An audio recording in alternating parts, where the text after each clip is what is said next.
Okay, guys, this is the second take of the championship reaction. Here, the last one. If you weren't watching it live, then if you know, unfortunately, you know, but I had to restart for some reason. You guys know what it is, but we're not going to talk about that here. Hopefully, you guys can hear me. This is the second take of this. This will not be long. I'm going to have to go for this rapid fire because the last one had an issue with it. So we're going to have to go for this really quickly. If you're new here, make sure you subscribe to the channel, subscribe to the podcast feed, subscribe to YouTube. That's all I say. Let's get into this real quick. I'm not going to stay up for like 5 hours or so. I got to get this done. So, shout out with SMU Clemson. If you're watching this game like I did, when this thing was 24-7, when Clemson was up, and you're thinking, okay, Clemson got this thing in cruise control. They'll make this thing work out. They'll be fine. They will win this game going away like I thought they did, and I'll correctly pick them to win that game. They won the game outright, but I thought I was being correct in picking them to win and cover. I was kind of wrong on that, but they still won. Credit to Abu Swinney and company, man. How much this is so weird for them, right? You lose to South Carolina last week. You had the Louisville game, which I agree with Josh Pate, by the way, about how that game will certainly have ramifications down the road for Clemson, but they're not thinking about that right now. They're not, like, if you live in Spartanburg or Charleston or anywhere across the United States, if you're a Clemson Tiger fan, you are celebrating, you are jubilant. And if you're a SMU fan right now, you are nervous, you are confused, you are just, I don't know how you feel. In the same way, too, for if you're in Tuscaloosa, Alabama, because, this puts a wrench in some things, right? Because, again, with the Big Ten results, Penn State and Oregon will be in. SEC results, Texas, Georgia will both be in, regardless of who the winner was going to be. That was the case. Though the question was for the ACC championship game, the Big 12. Well, of course, the Big 12, I think it's pretty clear. Arizona State, you're in. Unfortunately, Josh Pate, your Iowa State Cyclones are not in, so goodbye. Now this debate comes in with SMU and Alabama, right? And SMU, who did play in championship weekend, had a close loss, came back. Jennings, by the way, played his ass off and played absolutely incredible second half. Had good yards. I mean, he was really put on like the superhero cape and just was incredible. Just absolutely insane game there. And now the debate really starts for Alabama and SMU. This committee keep SMU in and Clemson, they're both participants in this game, and leave Bama out, who has a better resume, by the way, and better strength of schedule than SMU, or this committee follow the path of not respecting the ACC like they did, because, again, they put down Miami after losing to Syracuse, but they did the same thing with SMU of losing this game. It was a close game, so we'll see what happens there. Personally, I believe Bama will be in, SMU out, but there will be some debate here, and especially now in the wee hours of the morning, a lot of folks in Dallas, Texas, and in Tuscaloosa, Alabama, will be very much so surprised, shocked, nervous, you name it. Oregon, Penn State, Oregon, huge win for Dan Lanning again. Think about if you're Dan Lanning, you're in his shoes. You're in the conference championship game last year. Well, by the way, you lost to Washington twice. Regular season, you're the favorite. Lost in Seattle. Then you go to Las Vegas. You play Washington again. Michael Penix and Kalen DeBoer, head coach. You lose to them. So you lose the conference championship game, and then you go on to beat Liberty in the Fiesta Bowl, Bo Nix's final game. Your Dan Lanning company, first year in the Big Ten. You beat Ohio State, by the way, too, in regular season, just as a footnote. Then you finally do it. Finally win your conference championship game. And against a very, very much more talented team than those Washington teams. No offense to those Washington teams. I mean, some of those guys are in the NFL for a reason. Penix, McMillan, too, the receiver, who I believe who's really good, Rome Odunze. But, think about this, too, for Dan Lanning. Again, if you've been watching Dan Lanning for a little bit, especially when he's been at Oregon, think back to that first ever game he coached at Oregon versus Georgia and Atlanta. Neutral site game, too. It was in 2021. It's after COVID. And Lanning comes in after Mario leaves. How do you feel? Like, how do you conjure that? I think actually that wasn't in 2021. That was in 2022. So this is when Mario leaves for Miami. Like, how do you fathom losing 49-3, and then years later you see Oregon being the number one team in the country and on the precipice doing stuff that they have not done there before? They've been close to doing it. 2014 with Marcus Mariota and Mark Helfrich. Before that, Chip Kelly, Darren Thomas went against that Auburn Cam Newton team and lost. Dennis Dixon in 07 doesn't tear his ACL. Then non-contact play in 07, they won the rest of their games, Oregon. They probably make it to the national championship game. 2001, the 9/11 year, Oregon very, very close, just misses out as his one-loss team, I believe. So they're on the precipice of doing something they've never done before, which is win a national championship. And if you're Dan Lanning, again, think about where you were in 2022 in Atlanta at Mercedes-Benz Stadium, losing 49-3, I believe, getting crushed. And everyone, even folks I was sitting with watching the game, saying, oh, man, Dan Lanning's such a he's way over his head. He's not very smart. I'm like, hold on a minute. He's still young head coach. He's still figuring this stuff out. And eventually he did figure it out. And here they are in the first year in the Big Ten, winning the conference in their first year. Just absolutely incredible. And nothing else to say. Like, they are going to be the number one overall seed. And they are, again, on ruts. They are going to be on the precipice of doing stuff they have never done there before. And like I said on Thursday, in reaction to their recruiting, Oregon, Oregon is going to be at this table for a while. This is not just a one-year thing, and then next year they'll fall back to being a 9-1, 10-1 team. No, they'll be here for a while. They're here to stay, and I'm very excited for it. For Penn State, good effort. I mean, Katron Allen, you look at the numbers, like Katron Allen ran for 124 yards. Like those are winning numbers right there. Like Tyler Warren had a decent game. Drew Aller struggled. Real quick here, and I'll move on. There's a lot of slander about James Franklin and Drew Aller. Honestly, I'm kind of sick of it. I know a lot of folks who, if you recall, if you listen to Josh Pay, I know Josh brought up how some of the NFL scouts he talked to over the spring and summer brought up how they believe that Drew Aller was still a first-round candidate or a first-round caliber candidate to be a first-round player in the draft. I'm not denying Josh Pate said that. Just like how the folks who were in Tallahassee over the summer and fall camp said, oh, man, Florida State has the best defensive line in the ACC. I'm not denying that. They have talent there. Drew Aller has talent, but it's not translating right now. I don't know why, but I'm just sick of the whole James Franklin slander.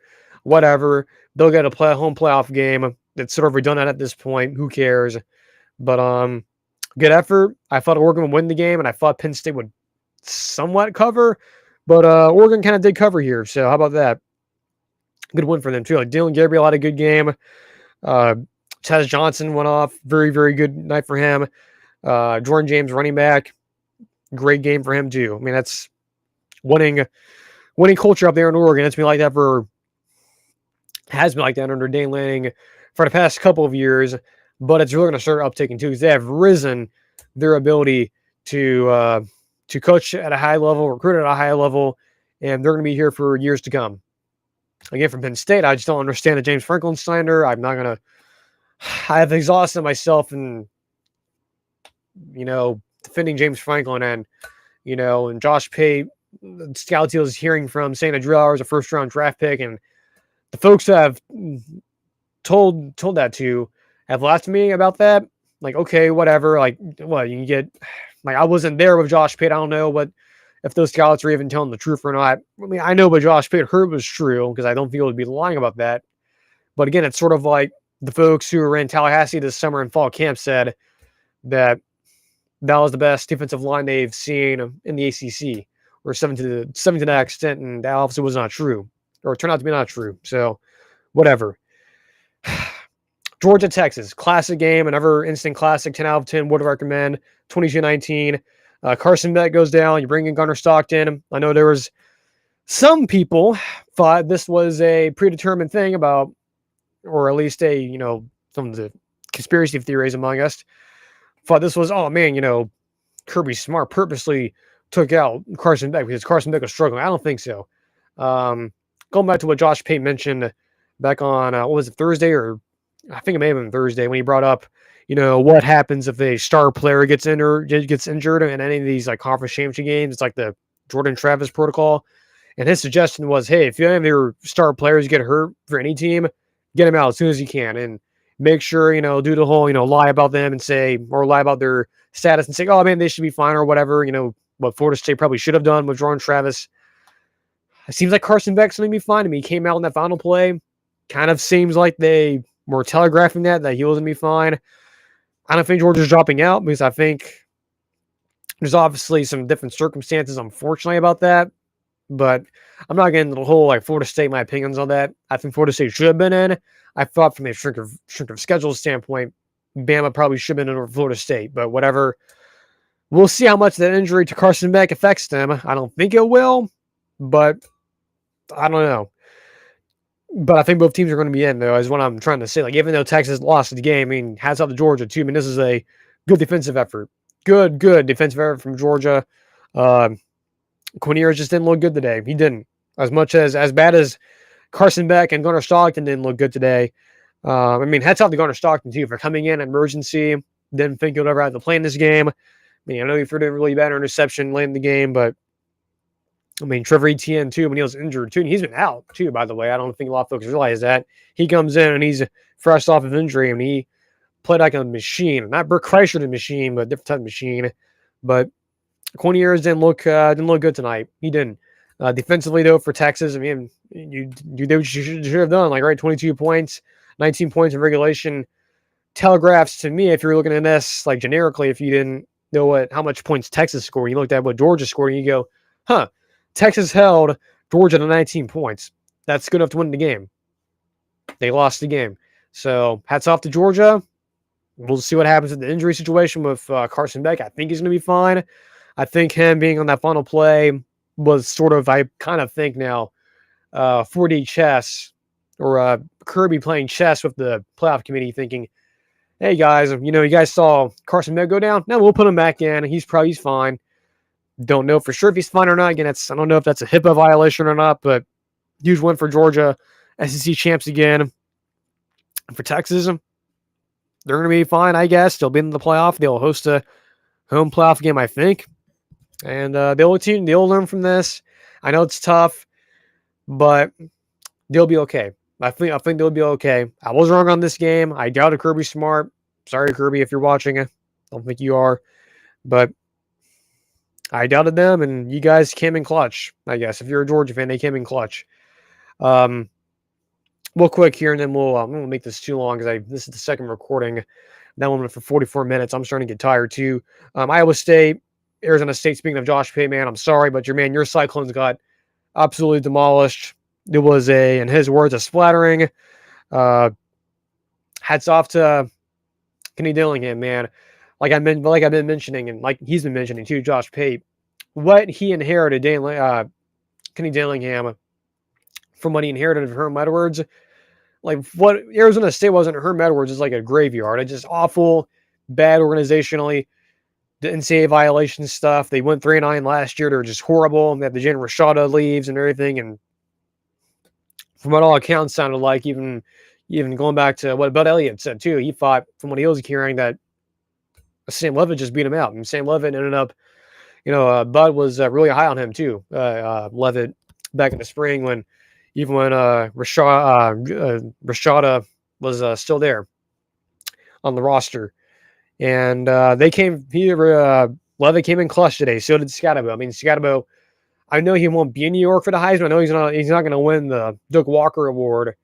But man, if Ashton Jenney didn't exist, like, then wasn't performing the way he has been, the guy. I mean, I'm not wishing he's dead or anything. But if he didn't exist, his performance didn't exist this year, Bo Scatterbo would be my pick for not only the Doak Walker Award, but he would be in New York for the Heisman. I think he's been an incredible story. I know they lost their receiver who couldn't go today for Arizona State. Didn't matter. It was emphatic. Was never in doubt.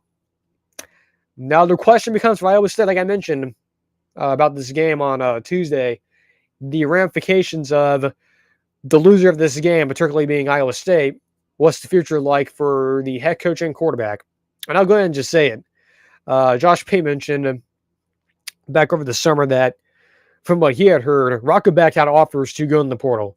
And to my understanding, obviously Josh Pate's not lying to you when he said that. I firmly believe him that Rocco Becht had offers to go anywhere in the country, particularly if I recall Josh Pate mentioned teams in the Southeastern region.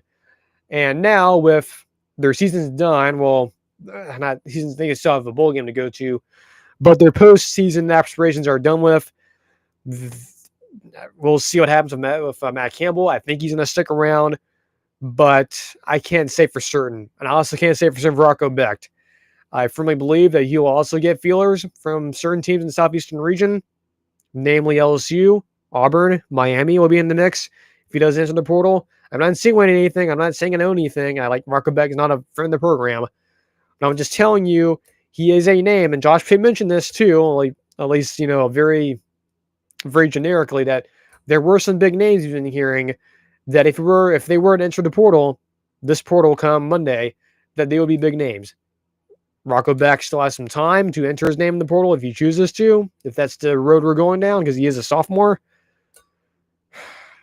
Wouldn't surprise me. Wouldn't surprise me if he does. He is going to be a high commodity for teams, specifically in the Southeastern region. Miami, LSU, and Auburn. Those are going to be three teams I would definitely be paying attention to if he does enter in. But for all I know, Matt Campbell runs it back next year. Beck comes back, and Beck had a really good year this year, 3,000 yards, 20 touchdowns, the touchdown to INT ratio is really good too. I mean, nothing else I can really say. I mean, he's a good player. And if he does enter in the portal and he does do what he was going to do in the spring and actually enter the portal, he'll be a very hot commodity. So I guarantee that. A couple quick notes here. UNLV, Boise, I was wrong on this. Boise looked absolutely incredible. Ashton Denty is a machine. Again, not Bert Kreischer, a machine, but totally different. He's going to probably win the Doak Walker Award again. If his performance this year wasn't as what it was this year, Scatabo probably ends up winning that award. Like, he'll definitely be in the running. He'll probably finish second, probably. Scatabo will. But man, incredible what Jenny's doing over there, and Maddox Madison too. Madison, especially with the 5-star kid from USC, his name's blanking on me, who transferred over, didn't win the job. Probably that's an indictment on him. Malachi Nelson, by the way, more of an indictment on him, probably, if I would assume. Huge win for Boise State, man. They're in the playoff. They're going to get their auto bid first round. Not over the moon about that either. Like a lot of folks, I don't like that for a number of reasons. Josh Pitt, I completely agree with his sentiment for that. I just think from the strength of schedule standpoint, like especially what Josh said a couple days ago when he explained it, his problems with the whole auto bid thing and the brow buy structure with Boise getting to buy, it's like Boise's strength of schedule is not as good as any of these teams who lost their conference championship, whatever. Pitt explained it beautifully. I agree with him. Go watch his video on that, but I'm getting tired, guys. This is take 2 of a video that ended up I had to restart with for a number of reasons. But I'm listening to this live right now, it doesn't matter. But yeah, some issues with the other stream. I'm starting to get tired too. It's now 1 o'clock in the morning where I'm at right now. I think the Cover 3 guys are still on. Of course, Pate will be on later. Now it's Sunday morning, so he'll be on later. But yeah, I got to get this out. It's going to be available on YouTube, so you'll be able to watch it on the replay. But I will be posting this. I am recording this for the Spotify too, so this will be on Spotify at some point today. But yeah, thank you so much for tuning in. If you're tuning in live, if you were watching this live or are watching this live right now, on a replay, it doesn't matter.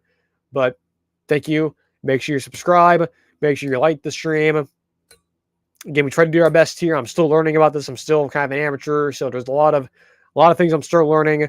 So I'm still growing. There's a lot of mistakes I've made, and certainly I've made a whole bunch of them during my time doing this, and some of them have been pretty bad. But I'm still learning. I don't deny that, and I'm willing to learn. I'm willing to continue to grow. But that's it for this stream. That's it for this little emergency extra 4 verticals extra pod. So we'll be back on Tuesday. I'll give you guys my thoughts on the playoff bracket. I will come out again.